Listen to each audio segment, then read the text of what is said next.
11 individuals were reportedly killed in this attack.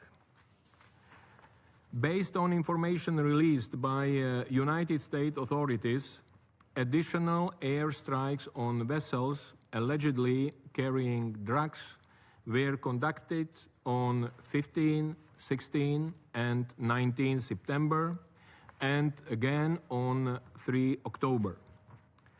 In total, these operations reportedly resulted in 21 fatalities. The exact locations of these incidents have not been disclosed. The United Nations is not in a position to verify these reports. Mr. President, on 2nd October, a White House spokesperson said that the President acted in line with the law of armed conflict, seeking to protect the US from those trying to bring deadly poison to its shores, in line with the President's promise to take on the cartels and eliminate these national security threats from murdering more Americans. Mr. President, Venezuelan authorities have announced that they remain on high alert since the United States military deployments were first reported in August. They have also publicly stated that Venezuela does not wish to engage in warfare, but continues to prepare to defend its sovereignty. On 11 August, President Nicolas Maduro announced the mobilization of 4.5 million members of the Bolivarian militia, a civilian force with military training, to support the armed forces. Venezuelan authorities have also announced military exercises along the country's coast, including the mobilization of warships, aircrafts, and drones to strengthen defense and sovereignty.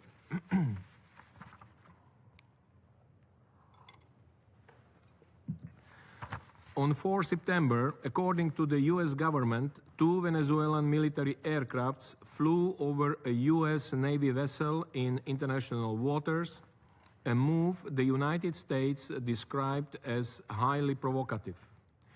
On 13 September, Venezuelan authorities also denounced that the United States vessel detained a fishing boat sailing in Venezuelan waters for 8 hours. On 29 September, President Maduro signed a state of emergency decree granting the presidency expanded security powers in case of external aggression. The details of the decree remain undisclosed. Venezuelan authorities stated on 2 October that they had identified 5 US fighter jets flying 75 kilometers away from their shores, denouncing the flights as a provocation, a threat to national security, and a threat to the safety of civil aviation. Venezuelan authorities have strongly condemned the strikes, which President Maduro described as a violation of international law, and have called for international investigations. The permanent representative of Venezuela, in a letter to the Security Council dated 9 October, further stated that the ulterior purpose of the US actions continues to be to advance its policies of regime change.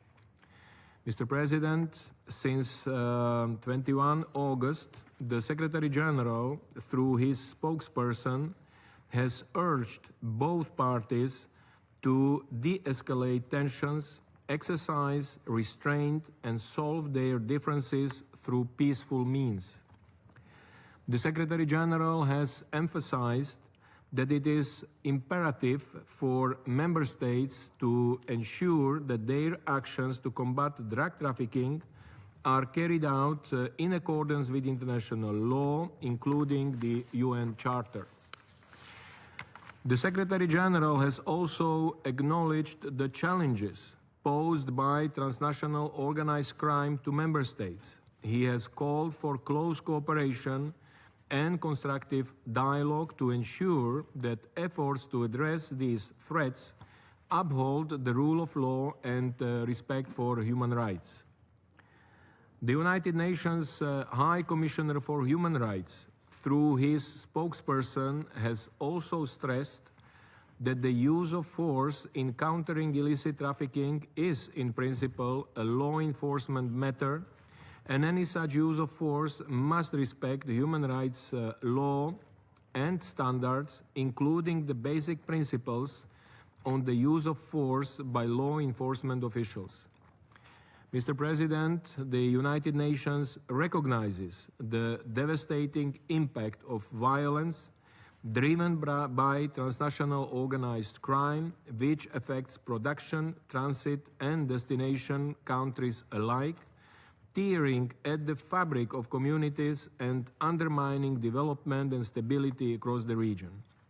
We continue to emphasize the need for all efforts to counter transnational organized crime to be conducted in accordance with international law, including the UN Charter.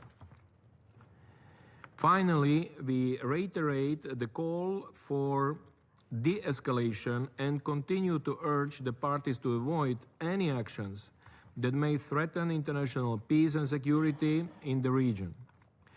We call for a constructive dialogue and a peaceful resolution of differences. The United Nations remains available to support any efforts in this regard. I thank you.